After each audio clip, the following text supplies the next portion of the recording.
Support for this podcast comes from Frito-Lay in the 2023 Snack Bracket Championship. The Frito-Lay Snack-It Challenge is underway, and fans are voting on their favorite snacks to crown champion. We're talking about prime-time matchups between the best 64 snacks in the land. Will Ruffles Ridges reign supreme? Can Doritos defend their dynasty?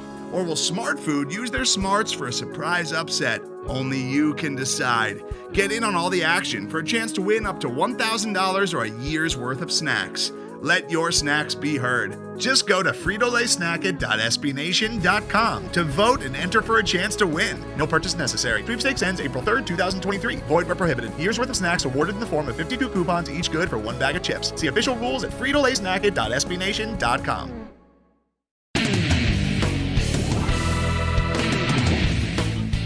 Welcome to the Black and Gold Banneret Podcast. Jeff Sharon, Eric Lopez, Brian Murphy with you here on our... As we're right in the middle of May, we're recording this on Wednesday, May the 15th. There's, Memorial Day weekend is fast approaching, and UCF sports for the 2018-2019 season are starting to kind of, we're starting to wrap things up here. It's kind of, all of a sudden it hits you that, the postseason's come and go, and we're putting another year in the books pretty quickly. We got our last weekend of baseball coming up, but, there's still... Lord knows, in the hashtag content world, there's still plenty to talk about. Gentlemen? Well, this is where you chime in, Jeffrey, because you've got plenty to talk about. Yeah. Well, we've got that to talk about, but we are going to talk about UCF baseball heading into their final weekend of the regular season, and they are hot as a pistol right now after beating FAU, and with a chance to maybe not seal up an at-large bid, but to take a massive step toward it with a senior weekend against Houston Thursday, Friday, and Saturday. We'll put a wrap on UCF softball as well with Eric Lopez, and we will also talk about football scheduling news to talk about, and lots of debates happening and people freaking out on Twitter, and it's amazing. It's going to be great. We're also going to catch up with golf and tennis and track, and just kind of wrap things up around that. There's a team playing for a national championship. That's right, women's golf, man, and they're actually in the tournament, So we will talk about that. Emily Marin's team making it to the NCAA championship tournament for the first time under her tutelage, and plenty more to talk about. So we are Black and Gold Banneret, SB Nation's home for UCF sports. You can follow us at blackandgoldbanneret.com. as well as at UCF_Banneret on Twitter and Facebook.com/Black and Gold Banneret. All right, let's dive in because I want to talk about some baseball with you, Brian Murphy. That's right. So here's your UCF Knights. They have, what is it? They've won, 9 of 11. All right.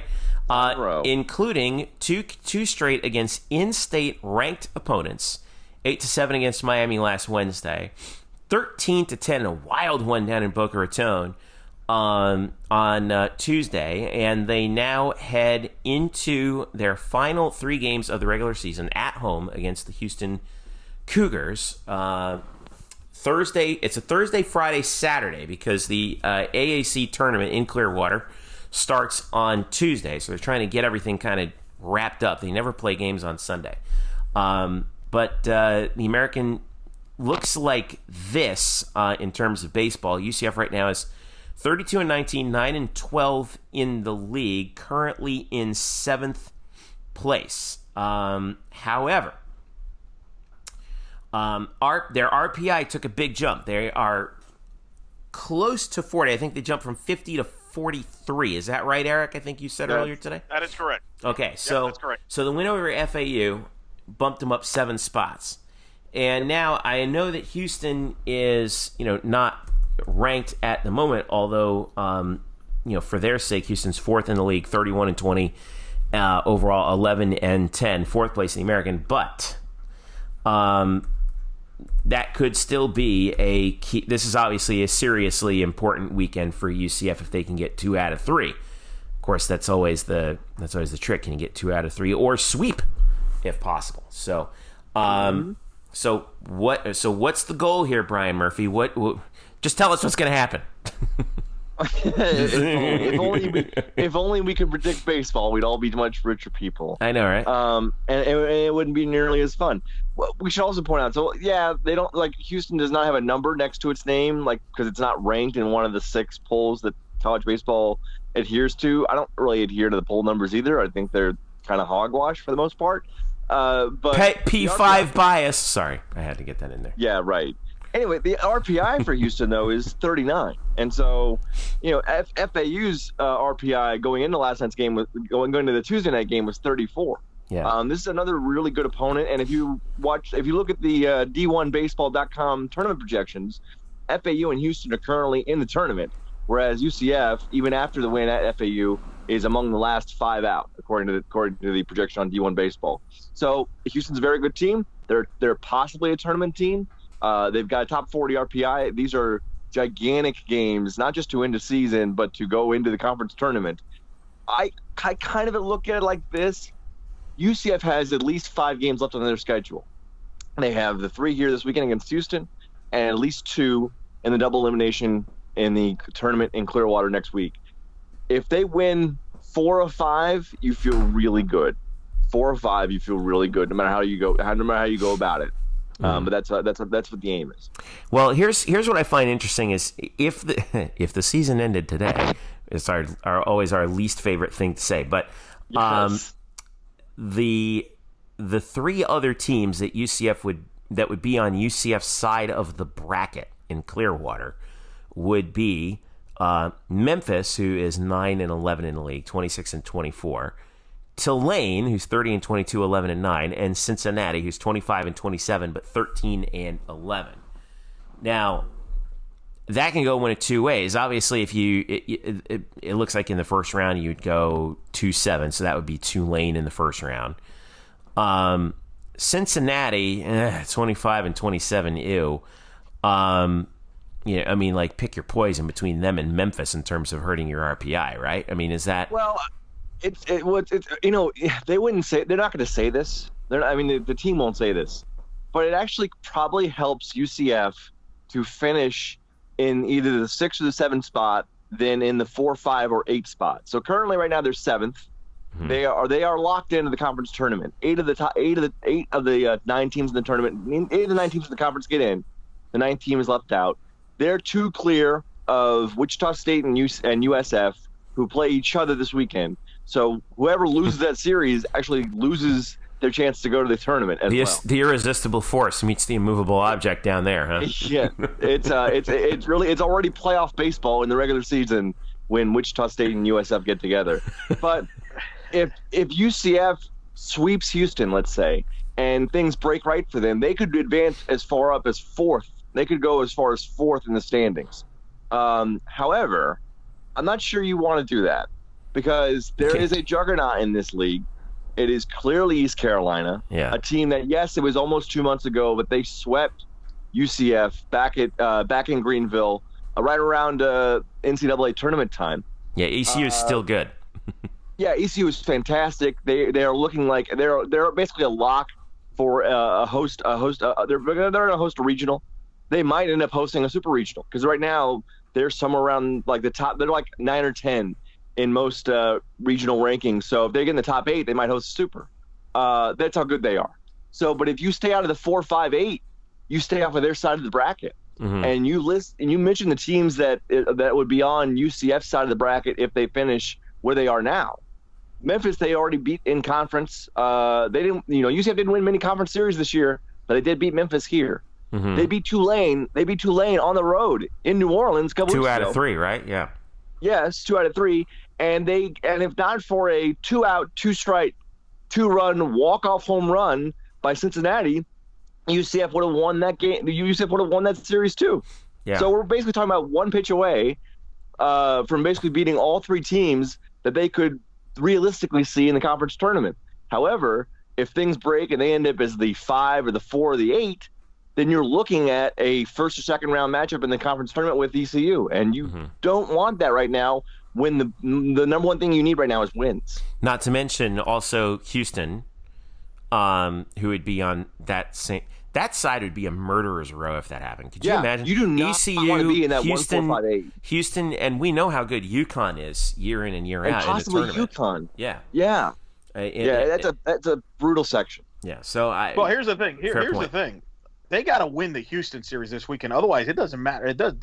If they don't win the Houston series, they're going to have to win the conference tournament to get into the tournament, in my opinion. I don't think they're going to let UCF in, Murph, without a marquee series win. Their marquee wins are all midweeks for the most part. And yes, they took a game from Auburn and they took a game from UConn, but they don't have a marquee series win right now. And that's why I think the Houston series is critical. If they can get a series win against Houston, I think that helps their chances. Otherwise, I think they're going to have to win the automatic bid just to get in, don't you? Absolutely, and this is why I said they have to win. They have at least 5 games left. They have to win 4 or 5, and that means you only get one loss. You only get one piece of margin for error somewhere. That means you have to win at least 2 of 3 this weekend. You have to at least win 2 of 3, if not sweep, to really feel good going into Clearwater. And right now, this is a UCF team that. I mean, it's amazing how far this team has come in the span of about a month, maybe 5 or 6 weeks. But this is a team that could do that. They could legitimately sweep Houston, who does have a very good pitching staff. They are top 25 in the nation in ERA, WHIP, and fewest hits allowed. They have a massive bopper in the middle of their lineup, and Joe Davis, who kind of looks like the old Bugs Bunny cartoons. They look like the old Gas House Gorillas. Yeah. That's what Joe Davis looks like. Joe Davis looks like his name is Joe Davis. I mean, that's. But yeah, he lives up to it. I mean, he's 6'3". He's 6 foot, and he's listed at 230. I'm not sure if it's 230 or 240, but whatever. He's a big dude, and does it matter at that point? Yeah, he's a big dude. He mashes. So this Houston team is good, but the way the UCF is going right now, the way their offense showed against FAU. And the way they do have their pitching staff lined up here, they have Grant Sherman, their Friday night starter. He's going to go on Thursday. They'll have Jordan Spicer go in the middle game of the series because they used Chris Williams at FAU. It was not Chris's best start, no fastball command. But Jordan Spicer has been phenomenal. I believe he's given up 4 earned runs in his last 22 innings. He's really turned it around. So you've got 2 quality arms meeting Houston in the first 2 games of the series. And then, you worry about Saturday. When you get to Saturday, it's the last game of the season. We'll see where things lie. Maybe UCF will have split, 1-1.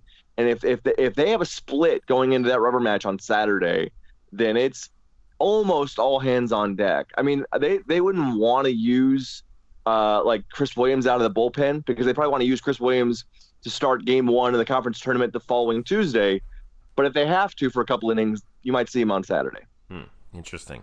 Now, Eric, you had a big write-up after the FAU game where you discussed how the committee made a point last year of if you finished under 500 in your conference season, we're not going to put you in.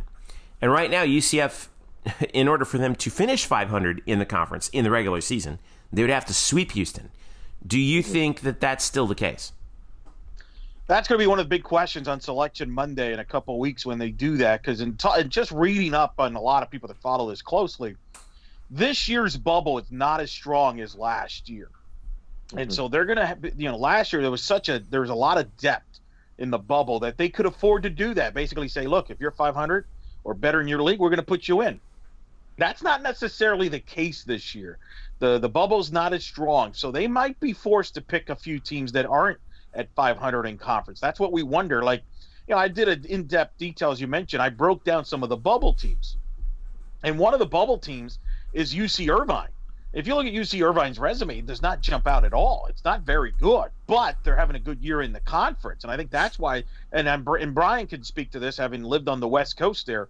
I mean, UC Irvine's a big name in baseball program. Huge. Yeah. So I'm wondering if the brand there is maybe the reason why they're in the bubble, because you look at their resume, it is not very impressive this year, but they are above 500. They're at the top near the top of the league in the Big West, and that's a very, traditionally a good league in baseball. So I think that's going to be very interesting. There's so many interesting plot lines because you have Florida State on the bubble.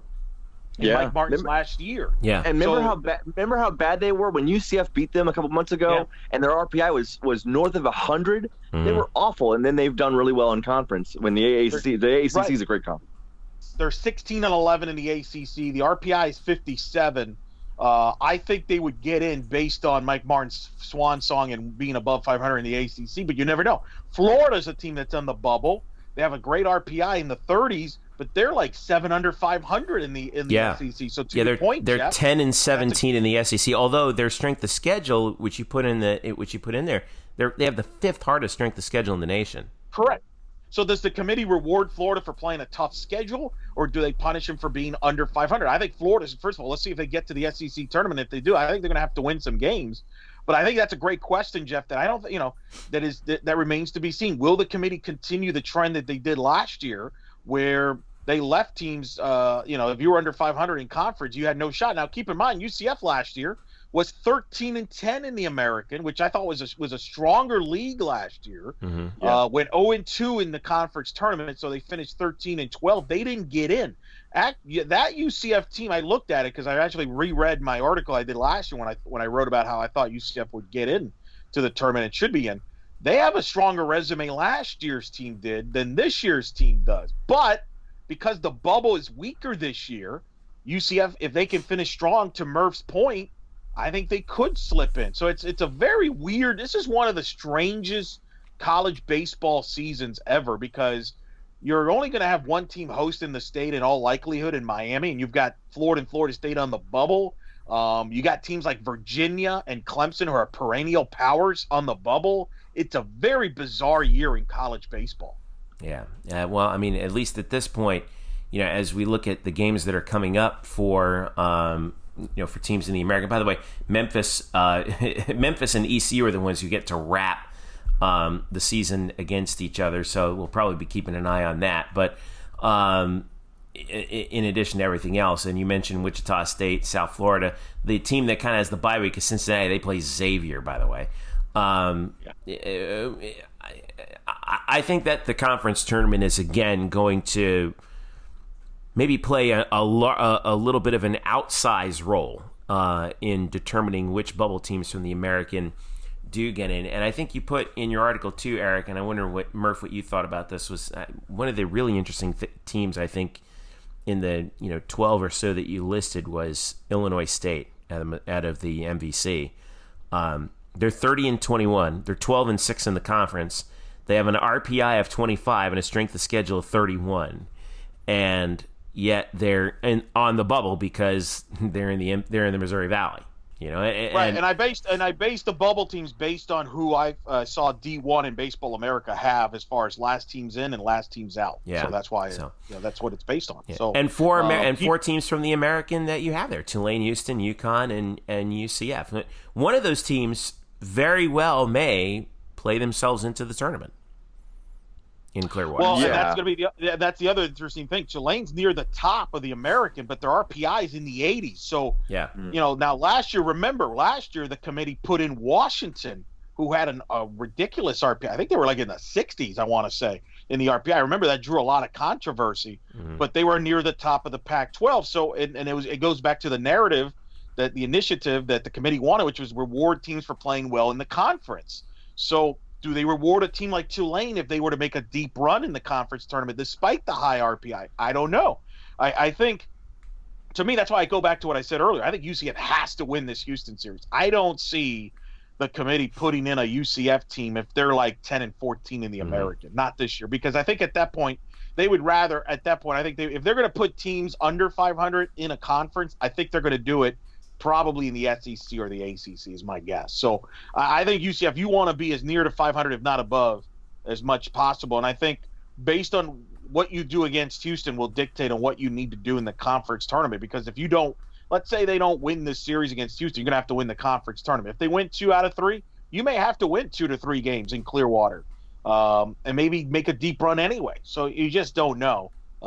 And that's what's going to be fascinating about this weekend and then next week in Clearwater. I think it's pivotal because I don't think UConn and Houston are locks either right now, because if they struggle down the stretch, they could get bumped off. This is a big series for Houston as well. This is a huge series for Houston. And that's why I wrote in the article I think this might be arguably the third biggest UCF home series in the last 15 years that they've hosted in baseball, behind the 2017 American Conference finale against USF, which decided the regular season title, and then the 2012 finale against Rice, which decided the Conference USA title. This is a huge series for both Houston and UCF with NCAA implications. And as Murph mentioned, UCF could go as high as a four seed or as low as an 8 seed, depends on the weekend results.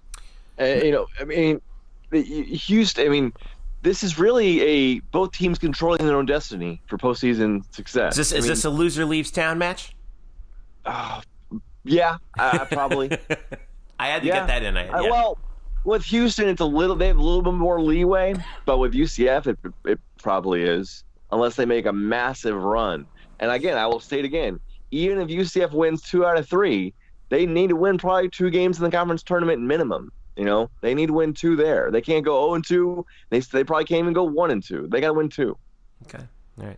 Not to mention the fact that Terry Rooney is making his return to UCF. Remember, he's Houston's pitching coach. This is the first time he's been back, right? That's correct. This is the first time he's been back. He left UCF after the 2016 season to be the, quote, pitching coach at Alabama. Lasted a year there. Then the Alabama head coach got fired. And then Rooney ended up, ironically, an assistant at Houston, which is really bizarre because anybody that followed the 2 programs, it was a heated thing when Rooney was here with UCF and Houston. There was a near benches clearing deal there a few years back. There were a few of those incidents during the Rooney era, if I recall correctly. Yeah, shocker, right?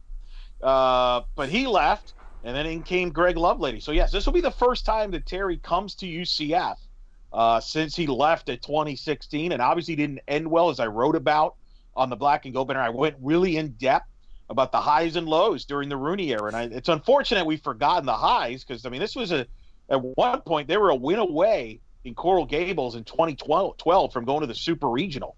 They lost back-to-back games to Stony Brook, and the program never recovered from that, and they kind of went downhill from there to the point when Rooney left in 2016. Greg Lovelady came in, won the conference title in 2017, and now they both will be on the field, at least in the same ballpark, this week. So that should be very fascinating to see with Rooney handling that Houston pitching staff that you talked about, Murph. That's had a good year. Had a very good year. Again, one of the top 25 pitching staffs in a number of categories in the nation.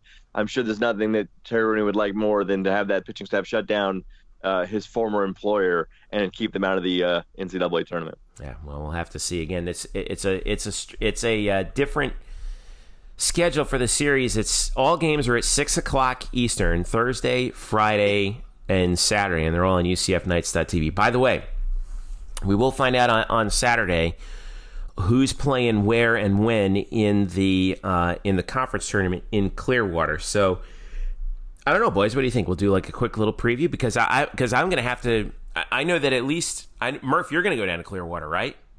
Yeah, I'll be there. Yeah, I'm going down to Clearwater because I'm going to be doing some of the Memphis games, for however long that they get to stay in the tournament, which is fun. It's my 4th straight year doing it. I can't wait to get down there. It's always so much fun. Well, I'm open to an invite, boys. If you want to invite me, I'll go with you.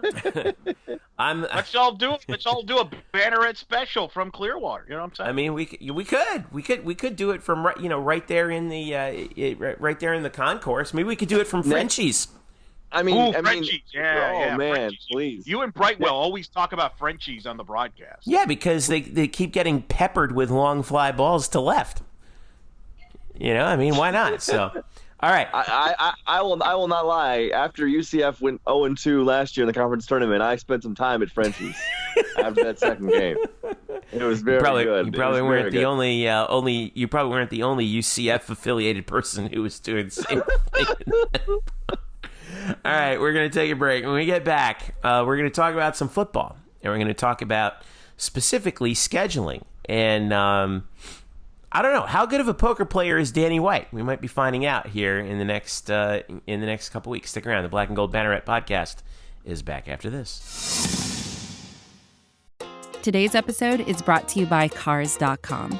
With over 2 million vehicles and 50,000 more added every day, Cars.com will match you with the perfect car for you, your budget, your life, your style. And if you're ready to say goodbye to your current car, Cars.com will get you an instant offer to cash it in. Just start by entering your license plate and get matched with a local dealer who will write you the check.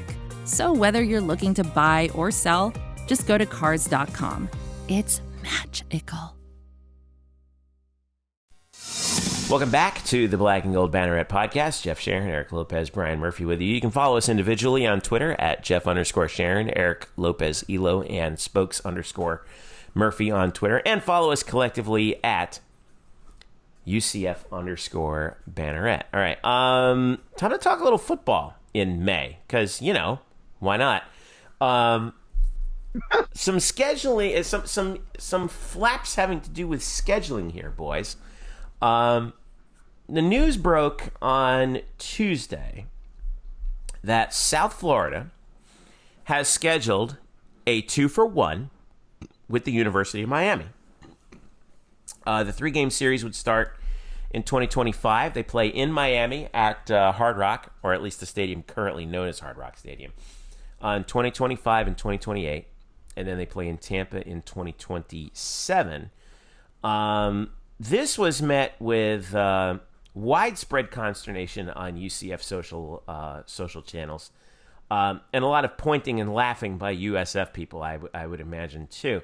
But I came out, and I want to know what you guys think. I came out, and I'm like, all right, South Florida has now gotten a 2-for-1 with Florida. They got 2 dates with Boise. They got 2 dates with BYU, 2 dates with Louisville, at least 2 dates. I forget if they had a 2-for-1 with Louisville, but and now they have a 2-for-1 with Miami. Meanwhile, up the road here in Orlando, Danny White is still sticking to his guns and saying, "Look, I'm not gonna do any 2-for-1s. I'm just not gonna do it. We deserve better than that." And I came out on Twitter and I said, I'm starting to sour on the whole home and home or bust thing for non-conference scheduling for UCF, because it's starting to feel like there's a tipping point now. And there's been debate on the message boards, there's been debate on Twitter, on Facebook, everywhere. So far everyone's like, for me, from what I could gather, the reaction has been, no, Danny White needs to stick to his guns. There was a revisiting of the Florida thing, but we'll start with this. I want to know what you guys think, at least as of right now, given what USF has now done. Does it pay for Danny White to now sort of revisit and soften his stance now on not accepting a 2-for-1? And Brian, I'll start with you on that one. I don't think it pays for him because he's like, as you would say in poker, he's pot committed. Like, that's been his stance. I don't know if he can really come off of this right yet. So at least in the near term, I would say no, because he's just so dead set on home and home. And I understand that other big programs or other smaller programs have gotten home and homes with other big programs. I get it. I would also say, like, you can't compare everything. It's not all apples to apples. And in USF's case, like, what leverage would they have if they really wanted to push for a home and home against some of these bigger opponents like a Miami? You can take what you get. With UCF, I understand why they're trying to say we should be respected to get a home and home. Although I also understand Jeff's point of view, which I know you'll delve into greatly. But will Danny White change his mind? No, not at the moment. I would assume not before the start of next season. Eric, what do you think? Well, I think, first of all, South Florida and UCF are in, everybody has different situations. Everybody's trying to make revenue. And I think to the new athletic director at South Florida, Michael Kelly, they're trying to generate interest in that program. We have talked about ad nauseum about the lack of attendance and the attendance issues at South Florida they're having playing their games at Raymond James. So he's trying to generate interest. And the way you do that is by scheduling marquee teams and to come in. Regardless, and I don't, whether it's Florida, Miami, people could talk about all the ticket splits and all that's nonsense. The bottom line is you're trying to get people engaged in that community to go to games and get excited about games. So that agenda, I applaud what South Florida is doing. They're trying to play as many marquee games as they can and try to generate revenue that way and get people into the seats, regardless of what color they're wearing. That's a positive. UCF's not in that position from the standpoint of they've got a good ticket base going right now. They're going to draw about 45,000, and in particular, the premium seats are the ones that are sold out, the ones in the cabanas. That's, I think, where Danny's interest is try to make sure that our revenue is coming from our 6 to 7 home games, regardless of who the opponent is. Sell those tickets, keep winning 10 to 11 to 12 games a year, and then scream at the playoff system and get the crowd and the fans riled up, and that's how you generate your revenues. So I think both schools are doing it correct. There's no wrong answer as far as the approach. From a UCF standpoint, I think the question is this. Is it worth, do you want to is it more important to have the 7 home games at the expense of perhaps a lesser opponent that you might, or as opposed to, hey, you might get a better opponent, but you may have to go on the road or play a neutral field? I don't know the answer to that. It depends on what the dollars and cents makes for UCF and that. And I think that's what they're trying to figure out. And that's why I think they're sticking to their home and home policy here, because they feel that at the end of the day, they'll be able to fill those slots, and regardless of who they are, and get themselves in the best position to win 11 to 12 games a year. Well, I think you're both right. And I'm glad you both made the point that, I think a lot of people do think of UCF and USF as sort of a package deal, when in this particular situation, when it comes to scheduling, due to their venues, due to the fact that UCF has an on-campus stadium and USF does not, that it's not an apples-to-apples comparison between the two. However, I have a piece coming out on Black and Gold Banneret on Thursday, and what I did was, after what I wrote on Wednesday morning, I kind of sat down and I'm like, let me look at the data here. So what I did was I went on fbschedules.com. Shout out to them. The guys who run that site, I don't know how they do it, but man, it's a great site. And I looked at every team in the Power 5 conferences, plus the American, plus the Mountain West, just to be sure about it. Plus, obviously, the independents. Notre Dame is considered part of the P5 because they have that special deal. But I also looked at Army and BYU.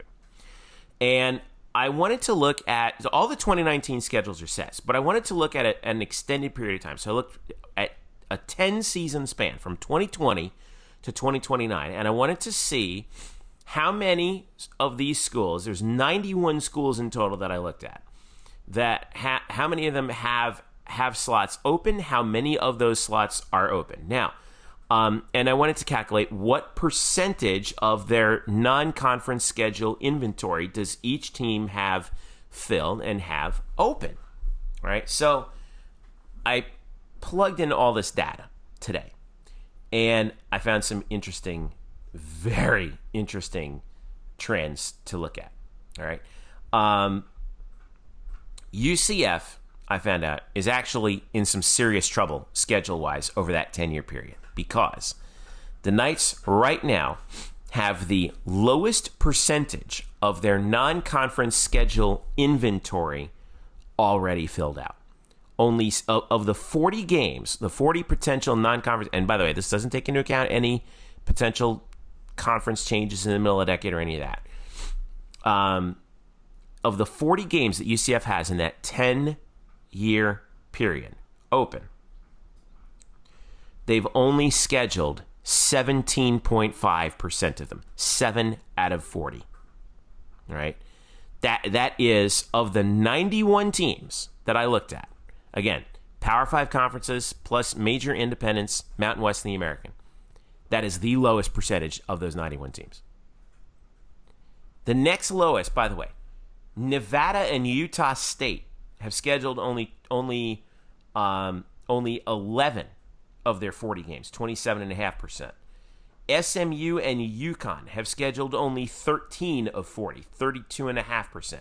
The nearest Power 5 team is TCU. They've scheduled only 20 out of 60. Now they're in the Big 12, so they only play 3 out of conference games per year because they have a 9-game conference schedule. So they have a lower inventory to fill. But even so, they still got 20 spots still open. Or excuse me, they have 20 spots open out of 30. You go down a little further. Interestingly enough, a few SEC schools have a lot of openings. Arkansas, Tennessee, Texas A&M are all around 35%. And there's no rhyme or reason to which teams have the most games scheduled. Oh, here's the other thing that I found out. All right, UCF. All right, I was astounded when I saw this. UCF has more total games to fill out than every team that plays in a conference. They're eclipsed by only Army and BYU, who are both independent, and they have to schedule all their games. Basically, they play 12 non-conference games. In fact, UCF, in that 10-year period from 2020 to 2029, has more games left to fill out in that time period than Notre Dame does. UCF has 33 slots to fill out. Notre Dame has 28. Now, granted, Notre Dame gets a little bit of help from their little, side piece with the ACC, but still, that was unbelievable to me. So there's a lot of work to be done here. This is a really heavy lift. Yes, and so what do you imagine? What is the recourse that UCF should take here? And I just tee that up for you because I know you have. Yes, thank you for throwing me that nice fat juicy changeup right down the middle. Well, I do think this is what I found was interesting. I looked at it 2020 and I said, all right, well, there's not that many slots open in 2020. Only 10 teams have slots open in 2020. UCF has 2 slots open. So does TCU and Arkansas. I thought that was really interesting. The other schools that do that are not in the American. Eric Lopez, you'd find this interesting. Miami and Florida State. In fact, both Miami and Florida State have at least one opening every year from 2020 to 2029.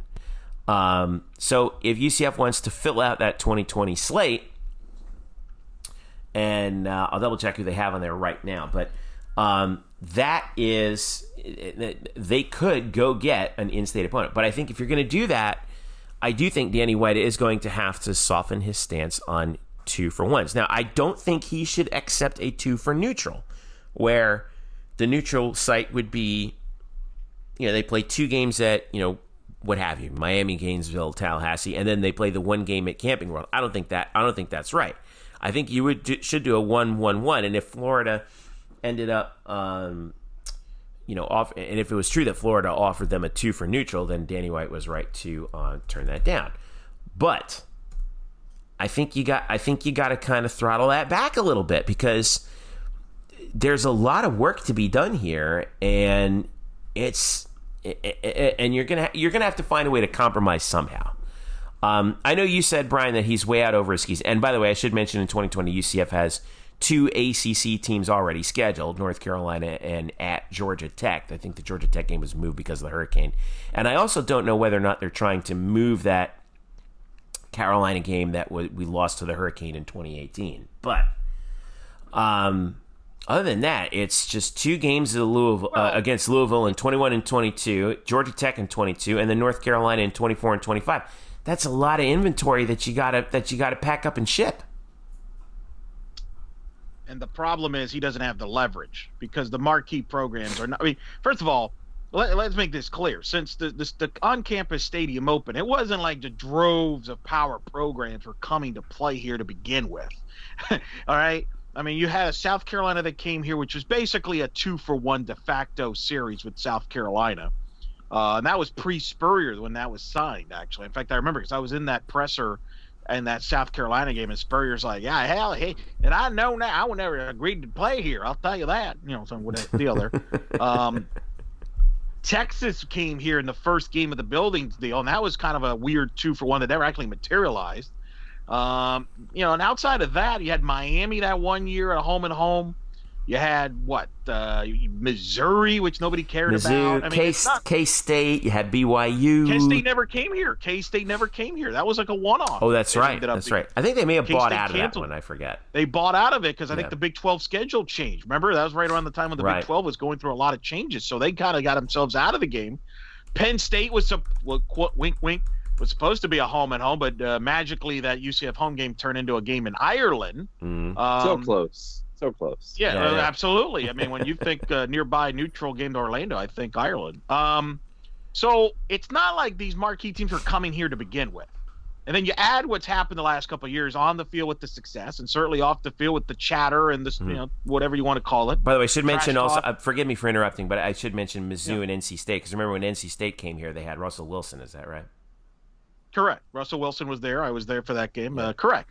But the point is, teams are not just going to go out of their way to play, and that's okay. I mean, that's the luxury that you have when you're a big time program. Like you mentioned Florida State. What was the years you mentioned Florida State as far as open dates? They have at least one every year from 2020 to 2029. But keep in mind that Florida State every year plays Florida.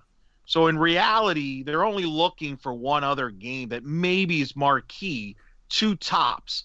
The rest of it, they're going to fill out with easy games. Like, for example, like in 2020, FSU already has West Virginia and Boise State on the schedule. They have Florida. They're not going to add another good game there. They're going to add a puff game there. 2021, FSU plays Notre Dame and Florida. I guarantee you they will not add another marquee game there. They're going to add two soft games, especially if Willie Taggart has another bad year. So there's a lot of different variations to that UCF's kind of at a disadvantage. So the question's going to be is, will UCF be willing to schedule maybe a neutral game one-off here and there, a situation, a unique – I don't know the answer to that. Or are they going to stick to the home and home? And if they stick to the home and home, I don't expect a marquee program to be coming to play on campus. And when I say marquee, I'm talking programs that are, perennial top 25 programs. I don't really, as far as the big conference. So you're thinking like forget, the Floridas, Georgias, Alabamas, Auburns, and LSU's. Exactly. Okay. They're never going to happen. Never going to happen. Murph, what do you think? I mean, what would you do? As far as who I would schedule? Yeah. Like if I'm dropping you in Danny White's shoes right now, like what might be some schools you might want to call up at this point? Well, just out of the schools you mentioned, I mean, I thought I've seen some Arkansas chatter because they have a lot of open spots. I thought I saw some Arkansas chatter recently, and people were like, "Well, they're not good enough." Like, they're an SEC program. It's fine. You've got Miami and Florida State with open dates. Eric laid out why that could be difficult, but still, if they try, just see what happens, and they might. Well, I think they're trying. I think people are trying. I don't think people are not I don't think they're hanging out in the office and saying, "Hey, let's wait for people to call us." I'm sure phone calls are being made. The problem is, I think those phone calls aren't being returned. Well, Danny actually said those exact words back at the Charge On event last week, where he said, "We're making a lot of calls and we're not getting a lot of return phone calls." So no, I don't mean that. I don't mean that they should do something, because they're obviously doing a lot, but at some point you got to get something scheduled, and you don't want to go. You do not want to end up probably playing like BYU. I don't think that helps you, or something like that. You might have to give a little bit, but at this point, I don't think we're in anywhere near the point where UCF is going to relent. Well, by the way, Miami, by the way, 2021. They play at Mercedes-Benz against Alabama, and they have a home game against Michigan State, and they have Appalachian State. I guarantee you Miami ain't going to add another marquee game in 2021. That's the problem. These teams, and I think this is what's the other issue UCF's got going against them. I think what's going on now across college football is I think everybody kind of knows that we're going to go to 18 playoff in the next handful of years. And I think teams now are going to beef up their non-conference schedule because of what happened with Georgia last year. Didn't get in in part because they didn't win their conference. They didn't have a tough enough schedule non-conference. And I think you're going to see big programs start scheduling each other because they want to beef up their schedule strength in case they go to 18 playoff and now you got at-large bids on the line, and they want to say, look at our schedule strength. Not to mention there's a money aspect to this. College football as a whole is down in attendance, despite what my good friend Tim Brando, who I'm a huge fan of, and people and fans like Tim and other fans want to think, college football is actually not as healthy as people think.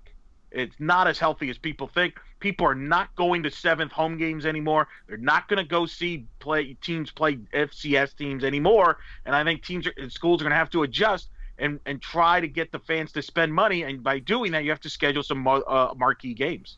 Well, I think that's where the interesting is like, what is the definition of a marquee game if you're a team like UCF, right? So if you're hell-bent on getting Power 5 teams into your schedule, I do think you're right, Eric, that like that the Alabamas and Auburns and LSUs of the world are just going to, they're gonna delete your voicemail when they see it's from a 407 area code. But I'm interested more in some of those teams that are kind of in that next tier, or like, okay, Ole Miss has some spots open in 2023 and beyond. Texas A&M is kind of interesting. Like what about a team, if we're talking SEC, right? What about Tennessee? If you're talking about the Big 12, all right? Texas Christian, TCU, they have 20 spots that they have left to fill out of 30 games in that 10-year period. Texas Tech has a spot open, not many spots, but they have one open coming up pretty quick. If you look further down the ACC, in the I mentioned Arkansas in the SEC, but you look further down the ACC, what about a team like Syracuse, who UCF has played before? What about a team like Virginia that has spots open? Maybe Pitt might want to get involved once again.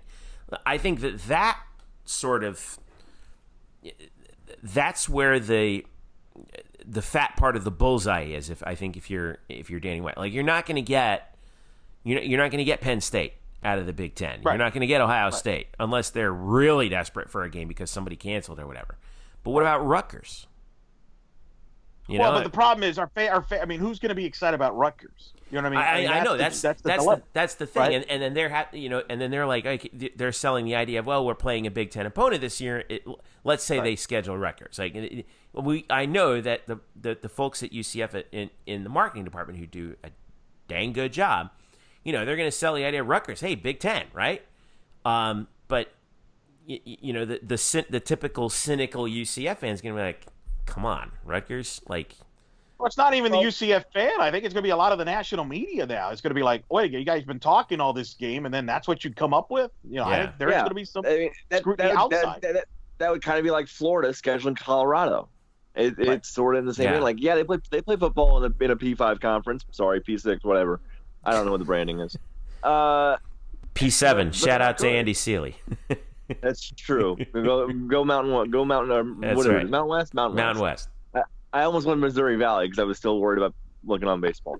But like, if you can schedule a Ole Miss or a Tennessee, like I know it's not LSU or Alabama or Auburn, but the odds are pretty decent that as long as those teams aren't racked by academic penalties, you might catch them on an 8-4 year, and like you'd be really good. Like there's nothing. All those teams are capable of going 8-4 in a year in which they have a full boat of scholarships, and like there's no like massive dissension.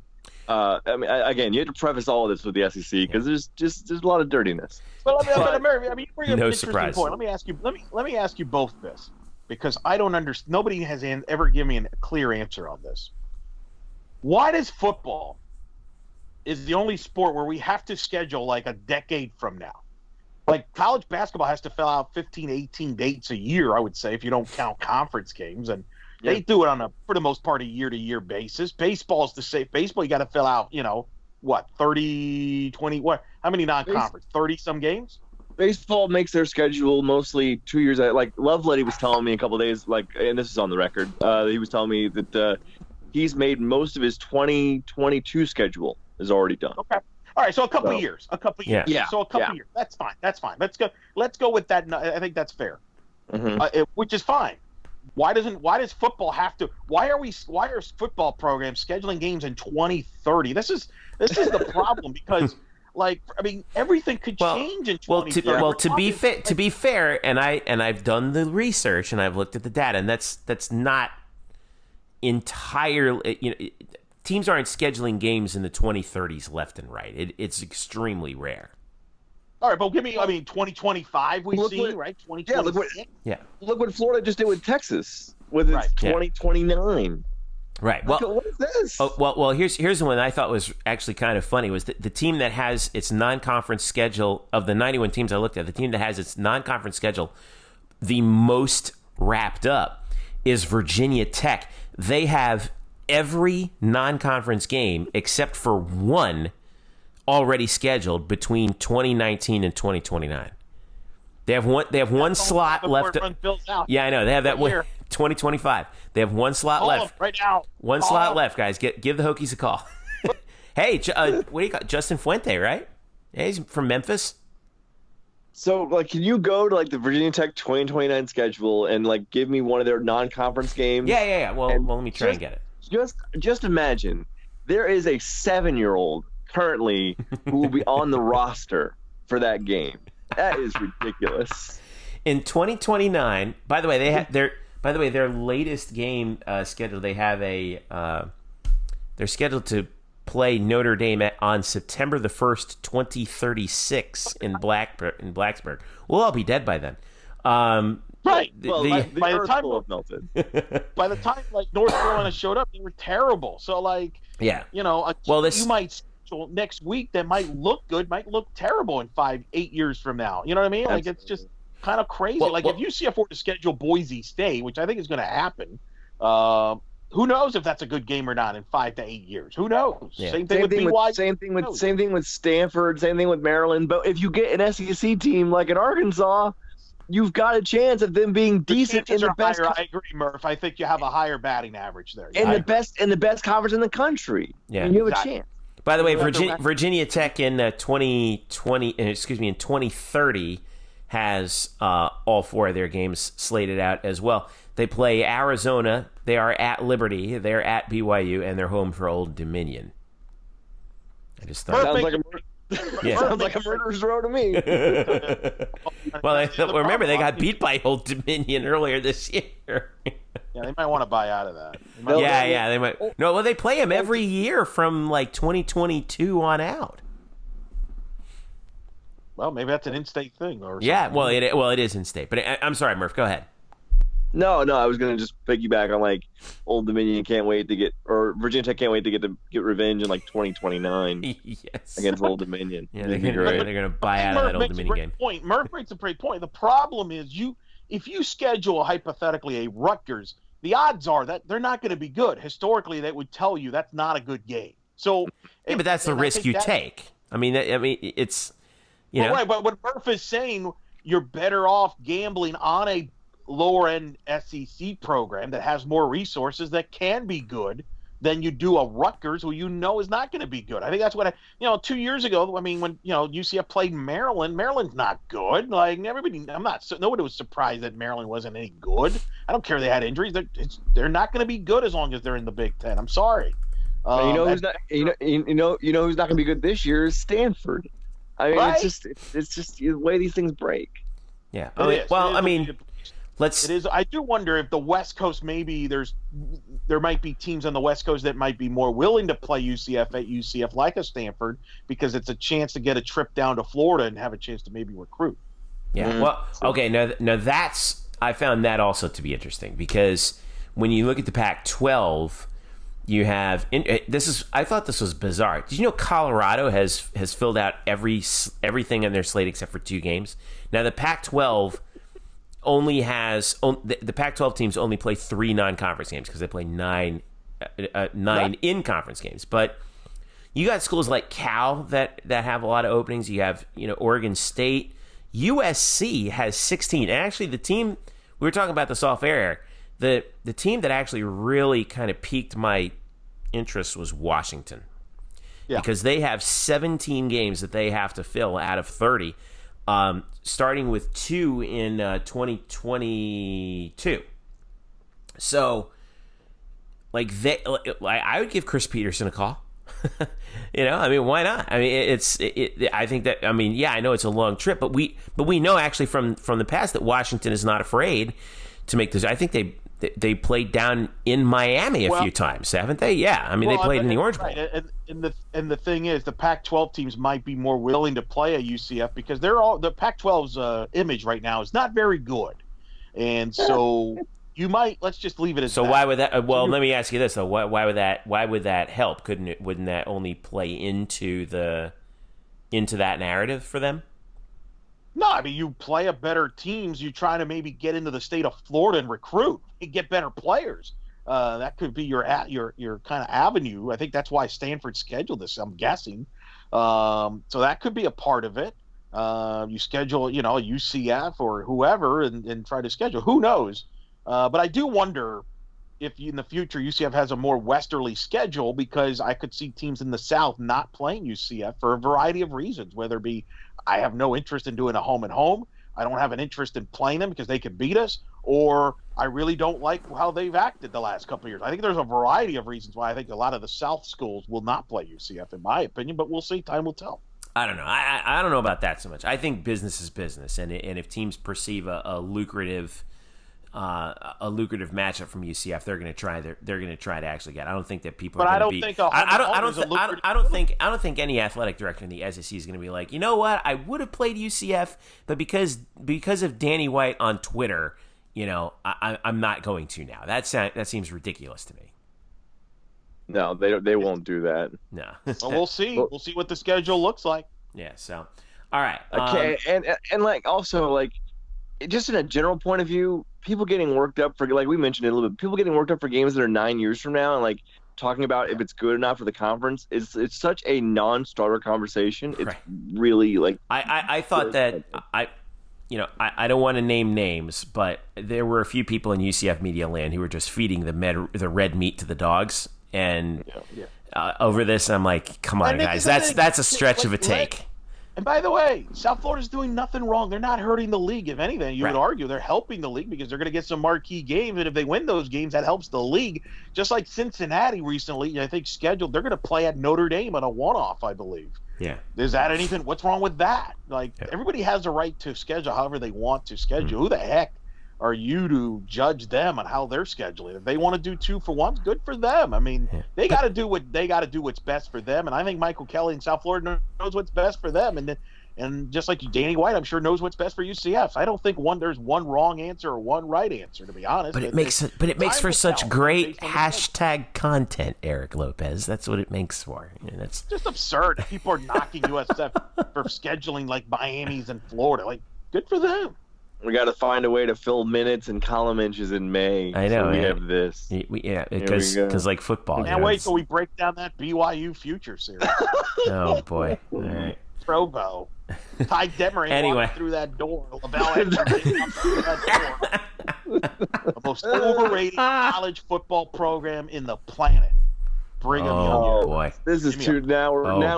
Right. Now we're going to a different. I'm stopping this segment immediately. This segment has gone so far. I believe Texas Florida is about to kick off. We are talking.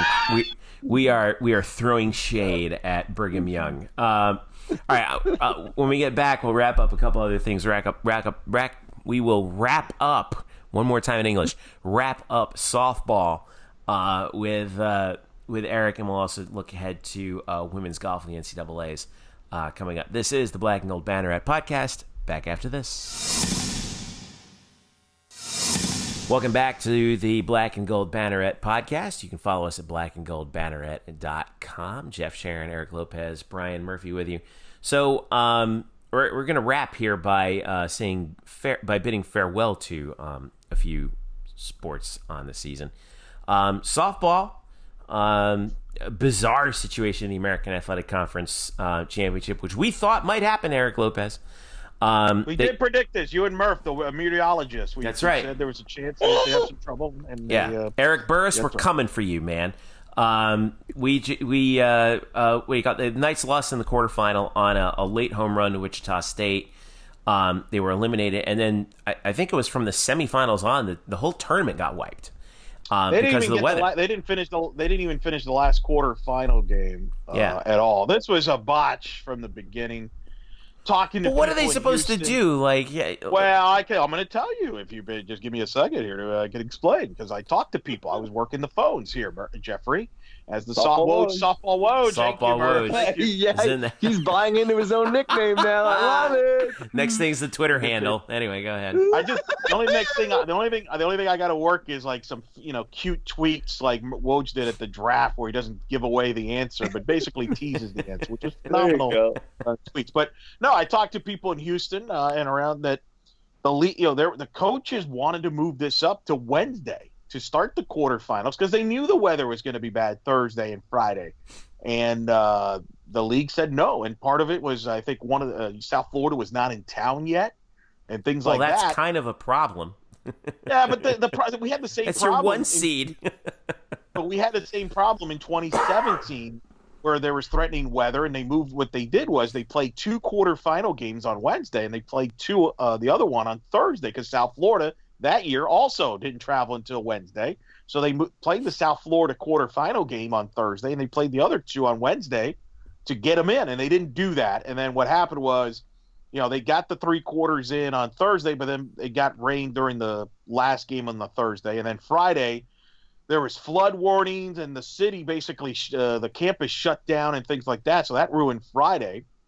And then they were going to try play Saturday, but it started raining again. And then by the time they got to the field was just not playable because it just took too much water. And I've been to that stadium many a times. Does not drain water very well. There were, from sources that told me, there were even conversations of trying to move it to College Station to play at the old A&M, Texas A&M Stadium. The SEC tournament was at the new Texas A&M Stadium, which is a state-of-the-art. They would have tried to play it in the old stadium, but that didn't work out either. And I think they came to the conclusion they just couldn't finish it on Saturday, and they rewarded South Florida with the automatic bid. So it's unfortunate. I know a lot of people are not happy about it, and it's just is what it is. But, if they would have seen the weather, they could. I think they should have been more proactive and try to get this done earlier. If they would have gotten games in on Wednesday, I think they had an outside chance of finishing it on a Sunday. But once they got behind, they were doomed. Well, I mean, see, that's the other part about this is even if you have to basically you had to get 7 games in to finish out the tournament, right? And they couldn't finish the last 4. What do you do other than host it in a desert somewhere like Wichita every year? I mean, if they would have, let's say they gotten 3 quarterfinal games in on Wednesday, you get the South Florida one done early Thursday, then you probably could have gotten the 2 semis in on Thursday. Then you would have had 3 days to get the final in. I think that was kind of your best wish. The fact they didn't get any games in Wednesday, it was a huge gamble, and it didn't work. I mean, it just didn't work. Look, at the end of the day, I don't think it hurt the league that much. They got the 3 teams in that were going to get in. What about the TV, though? Wasn't the championship game supposed to be on ESPN2 or something like that? Oh, yeah, and ESPN2 said, see ya. We're out of here. Once you guys decided to change your schedule, we're going to get – and that's the unfortunate thing is you lose TV exposure to that. The same thing happened to baseball last year, if you remember, Jeffrey, with the weather issues. Yeah, I was there. They lost the ESPN game as well because of the changing in the weather, and hopefully next week Clearwater will cooperate. But, it's unfortunate. Now, Houston, Tulsa, and South Florida are in. The teams that got hurt were Wichita State and East Carolina because they needed to play those games to try to win the automatic bid and make the NCAA. The irony is UCF got hurt by just playing the game. They probably would have wished they would have just rained out their game because the way the bubble played out, UCF was one of the first 5 teams out, and who knows, if UCF doesn't lose that Wichita game, maybe they slip in. Or, as you brought up very well 2 weeks ago, if they would have drawn a Houston, let's say, and beaten Houston in that first game, and then the rest of the tournament is washed out, that might have been good enough for them to get in, but none of that worked out for UCF. And they didn't go to the NISC, which is kind of like the. No, they turned that down. I mean, that tournament is not. For those that don't know, that is not. I mean, it's not like the men's basketball and the NIT. You don't have to pay stuff. The softball one you have to pay, kind of like volleyball and women's hoops, or like the CBI, I think, right? Yeah, it's a very good comparison. I've heard that it's up to like $10,000 that you've got to pay to get in. Jeez. No thanks. Yeah. And here's the thing. But like Lamar is in it every year. Like, where do they get that money from? That's a great question. It's funny how these schools always say they don't have money until they do. Now, look, here's the thing. I think for UCF, the standard has been the NCAAs. And if you don't make the NCAAs, that's it. You're not going to settle for the NISC. I mean, Lamar, I think a school like Lamar probably does it because, they don't ever get to go to the NCAAs. So, I think for UCF, it's a tough way. 34 wins, one of the first 5 out. Second year in a row, you're probably on the outside looking in, and I think the question now is, how do you get over that hump? How do you get over the hump as you get into 2020? You return a lot of players. You do lose Cassidy Brewer, who's a top 10 offensive player of all time. You lose a great defensive player in Aaron Emanuel and Brooke Barlow, but you return a lot of personnel. You have a good class coming in, but the question's going to be, how do you get over the hump? Because this team's been knocking on the door for the NCAA tournament the last couple of years, but certain things went wrong. Last year, they were short on pitching, and they lost some games they shouldn't have lost that cost them. This year, they had the pitching. They just didn't hit in conference in particular. They hit 225 in conference play, didn't score runs for their pitching staff, and they cost them in the American Conference.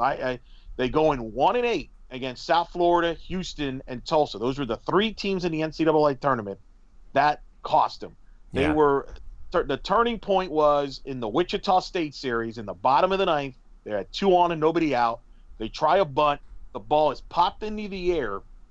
The catcher, Madison Perrigan for Wichita, does not come up with it, but she trapped it. But because she trapped it, the runners were frozen. Nobody knew if she caught it or not. The umpire said she didn't, but by the time she got up, she threw to third, threw to second. It's a double play. The UCF threat ends. Wichita State comes back to score 3 runs and win the game in the 10th inning. Since then, UCF went 6-12 to finish the season. There's no infield fly rule in college softball?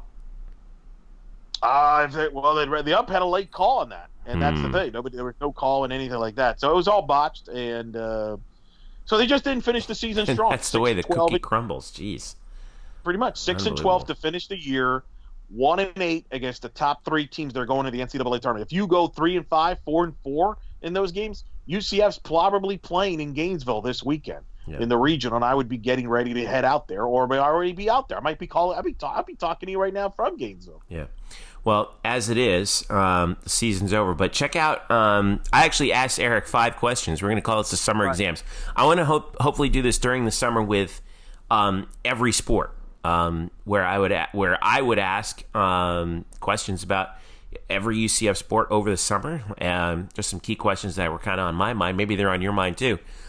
Make sure you check that out. We're hopefully going to have football. I know, Murph, you were talking about men's hoops might be an option too. So we'll be checking a look at that too. All right, a couple other things I wanted to wrap up. Yeah, there's Murph's contribution for the 3rd segment right there. Hi. Hello. How are you? Still living? Yeah. Some notes for you on a couple of other sports. Rowing goes for, is this right, their 6th consecutive American Athletic Conference Championship on Sunday, May 19th. Dynasty. That is the dynasty, man. Becky Kramer still making it happen for UCF as taking a peek at their schedule. The American Athletic Championship is in Oklahoma City on Sunday the 19th. So we'll be on the lookout for that. Yeah, Oklahoma City, Oklahoma. Wow. Yeah, I'll be there in 2 weeks if they want to just hang out. I don't know. One way or the other, I think they're going to be getting out. NCAAs are May 31st, by the way, right after or the weekend after Memorial Day. And in addition to that, women's golf. And I want to talk about women's golf here for a little bit because they are heading once again to the NCAA. They're heading to the NCAA championship really for the first time. First time in 23 years, as they qualified at the NCAA regionals by finishing 6th in Washington State. So this Friday, May 17th, they are in Fayetteville, Arkansas. They tee off at 9:21 a.m. on Friday, and then 2:01 p.m. on Saturday for the second round. So they have basically stroke play for the first 2 days, and then they pare the field down, and then it becomes basically head-to-head, like team match play, essentially, the rest of the way. So and if they get that far, they get to Sunday. But ladies and gentlemen, I'm here to tell you that a UCF team has a shot at winning a national championship, and it doesn't have anything to do with polls. They could actually win it on the field. All right, and it's women's golf and Emily Marin. So we wanted to wish very good luck to Coach Marin and the team heading to the NCAA National Championships later on this weekend. All right, let's wrap this thing up. No need to tease anything because we basically teased everything we've been writing throughout the entire point, including an entire segment of stuff we did earlier. But we do have, we're hopefully going to, that's true. I'm not going to waste your time. We do have the, we'll hopefully maybe we'll do a little mini show on Sunday to preview the baseball tournament. I know that Murph, you'll be heading to Clearwater. I will be heading to Clearwater. Lopez, I don't know, you might be hitchhiking down to Clearwater. If you guys invite me, I'll go, man. So you mentioned it. Softball season's UCF's done, so I got time next. I got free time next. Well, we got to see. The schedule's going to shake out on Saturday. We're going to take a look at that. Eric, you got a couple things coming. Murph, and of course, obviously this weekend the tournament or the final regular season baseball. Houston series against Houston. We're going, baby. Me and Murph are going. Jeff, you're welcome to come. I know. I want to bring Connor. Listen, this is the last UCF home sporting event, right? Yeah. So, and by the way, to catch up, because women's tennis was eliminated from the in the Sweet 16 by Pepperdine, which is too bad. Great run. We should mention since we haven't mentioned them at all. I know. And I don't know if Brian. By the way, great run. They gave Pepperdine all they could handle in that match. I don't know if Brian Kaneko wants us to remind everybody that they lost in a tournament so close to actually coming back to Orlando. You could say, hey, end on a great season. It was fantastic. They went Sweet 16. They were pretty close to Elite 8. That's pretty awesome. That is pretty awesome. It's too bad that we won't be seeing them, but back in Orlando here. However, we will be seeing a few UCF men's and women's players in the singles and doubles. We're going to go, for men's and what? This is the moment of truth. Are we going to go to men's that? And women's. I would like to, but it's all starting tomorrow. Actually, Thursday the 16th is when the team tournament starts. Excuse me, and then I'm going to be in Clearwater, and so are you, Murph. Wow. And then come again. Well, hopefully, I would like to see the doubles and singles if we get the opportunity to. So I don't know. It's going to be a heavy lift. Foiled again. I'm so sorry, Brian Ormiston. I owe you like 3 seasons. Gag, man. I know. It's real. I know. This is atrocious. I have no one to blame for this but myself. It'll be 2029. We'll be talking about the 2039 football schedule. That's right. I was going to say, what's more likely? We head out to the USTA Center, Lake Nona, or UCF fills out their football schedule for the next handful. Good thing Danny White's not listening. We've got so we have that. We'll be taking a look at it's going to be a busy week for us. Actually, it might be one of the busiest weeks of the year, but hopefully in the next couple of weeks we'll also be doing the Bannies, which should be a lot more fun with a lot more people on staff to actually get input from on that, as well as if Jeremy Brenner's okay after the Rockets elimination. I mean, he's all right. He's going to survive. I haven't seen him on Twitter in like a week. Oh boy, I don't know. I gotta give him a call. I gotta see it. He might want to. Okay. So all right, Jeremy. I hope everything's okay. It's all right. Harden will be back next year. It'll be fine. So, all right, for all of us here at Black and Gold Banneret, including Eric at Eric Lopez Elo on Twitter and Brian at Spokes_Murphy on Twitter, I am Jeff Sharon. Thank you so much for listening. This has been the Black and Gold Banneret Podcast. We'll catch you a little bit later this weekend to preview the American Athletic Conference baseball tournament. Until then, catch you later.